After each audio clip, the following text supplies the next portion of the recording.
Good morning, students. I hope you all are fit and safe. Students, as you know, we will revise the chapter The French Revolution. Okay, this is the first chapter of history और ये chapter आपके exams में भी आएगा.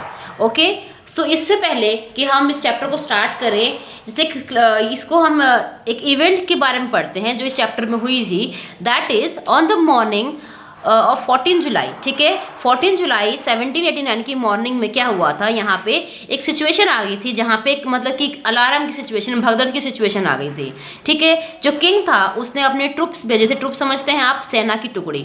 Okay, वहाँ भेजी थी उसने. कहाँ पे? सिटीज़ में. ठीक है, और ये रूमर्स क्या होते हैं? अफवाहें. ठीक है, अफवाहें फैल गई थी कि वहाँ पे बहुत ही जल्दी जो है आर्मी को ऑर्डर दे दिया जाएगा कि खुली फायर करो आप अपने सिटीजन्स पे, नागरिकों पे.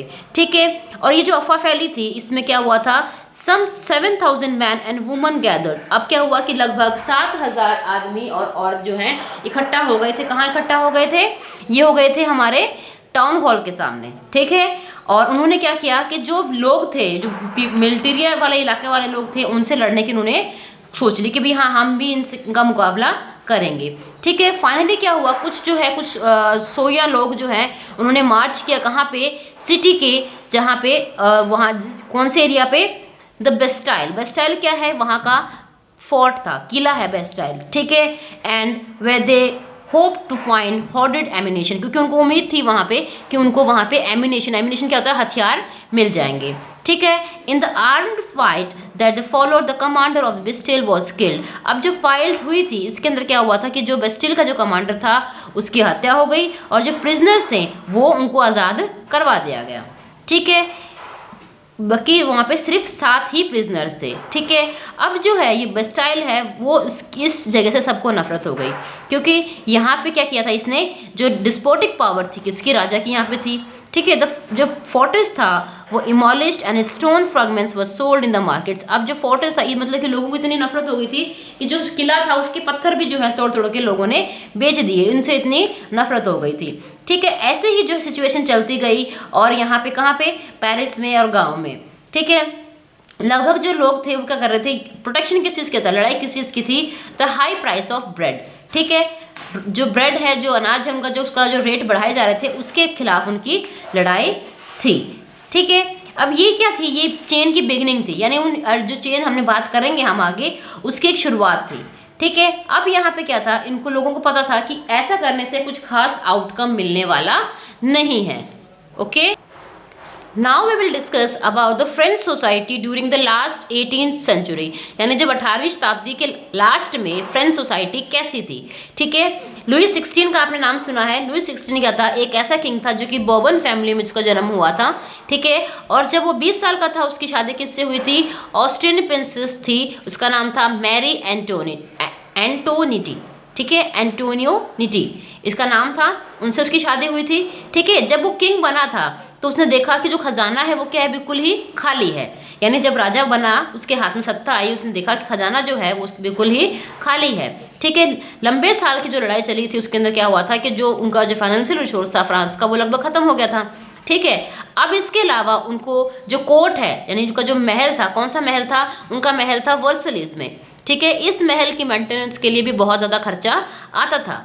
ठीक है, अब यहाँ पे क्या हुआ, दूसरी बात यहाँ पे हम पढ़ेंगे कि जो हमने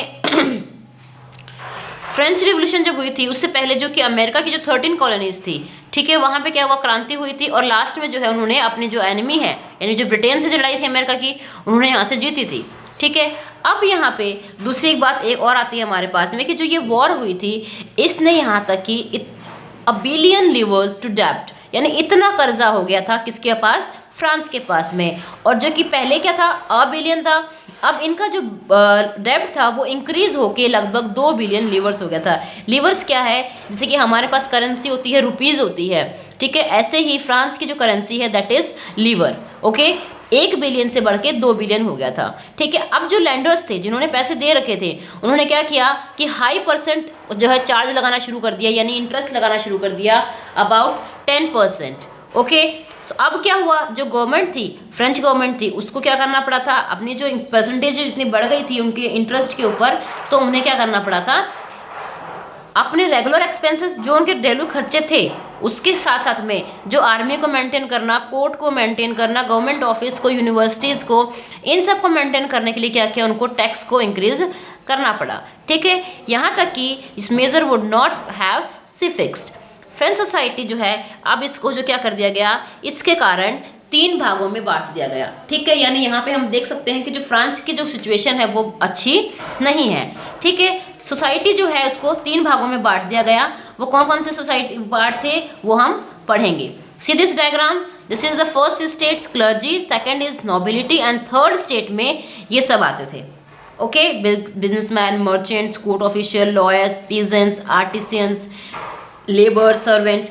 ठीक है, ये सब स्टेज में आते थे। अब देखिए आप क्या कहता है ये आपको कि यहाँ पे जो हमारा फिगर है इसमें बताता है कि जो पीजेंट्स थे वो क्या थे, हमारी उस सोसाइटी के लगभग 90% लोग थे।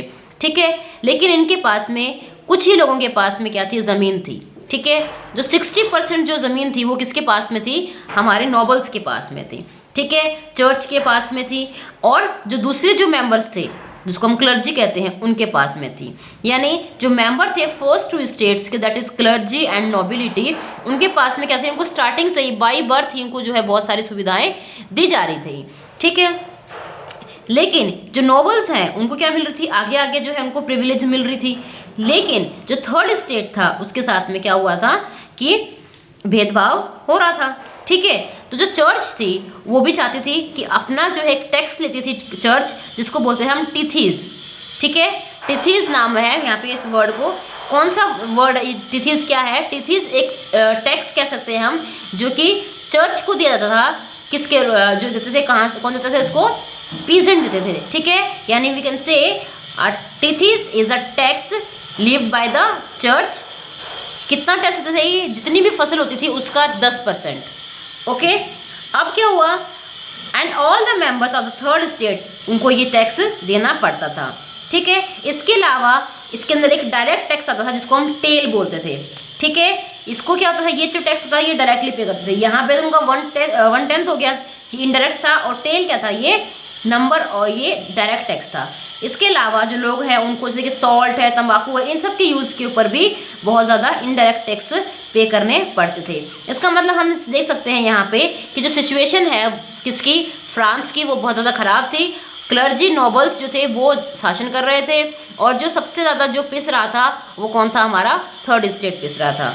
ओके, अब हम आगे पढ़ेंगे जो फ्रांस की जो रिवोल्यूशन है, लोगों में जो सर्वाइव करने की, यानी उनको रहना, उसके भी उनको दिक्कत हो रही थी, वो क्या था। ओके।